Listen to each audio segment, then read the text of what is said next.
Pour avoir mis en ligne une vidéo dans laquelle il dénonce la relation incestueuse entre la France et l'Afrique, Jean Bosco Bungumu Boulanga vient d'être mis en examen. Il est accusé, entre autres, de terrorisme et association de malfaiteurs. Une accusation surprenante pour les responsables de la centrale syndicale dynamique unitaire qui disent ne pas comprendre et surtout prennent acte.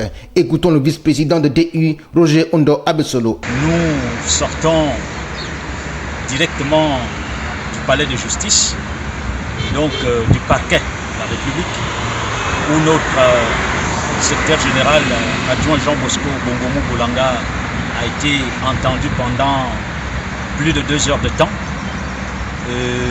Cette audition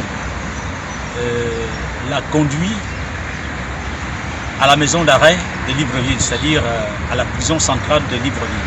Il aurait fait une vidéo qui dénonce la France-Afrique, il faut le dire, qui dénonce le chaos dans lequel notre pays est plongé, qui dénonce le sous-développement entretenu par la France, et le parquet,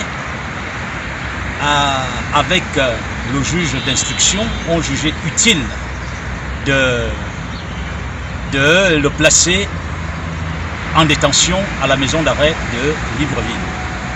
Quels sont réellement les motifs, les griefs, on va dire, on parle de terrorisme, ça fait rigoler.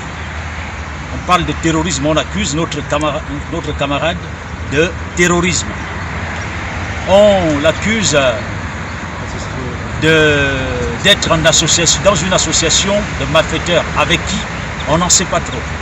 Donc Dynamique Unitaire, le bureau confédéral, prend acte de cette décision de justice, de cette décision du parquet. Nous avons pris un avocat, séance tenante, et travailleuses, travailleurs, vous pouvez comprendre jusqu'où nous sommes capables d'aller avec ce pouvoir.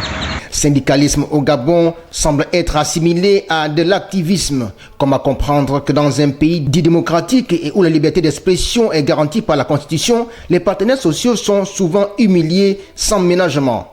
C'est à croire qu'ils dérangent le pouvoir en place. Après Jean-Rémy Yaman, Marcel Libama, Roger Ondo, Pierre Mintsa, voici désormais Jean Bosco Bungumu Boulanga qui se retrouve entre les mains d'une justice à la solde des lieutenants du régime Bongo. Affaire à suivre.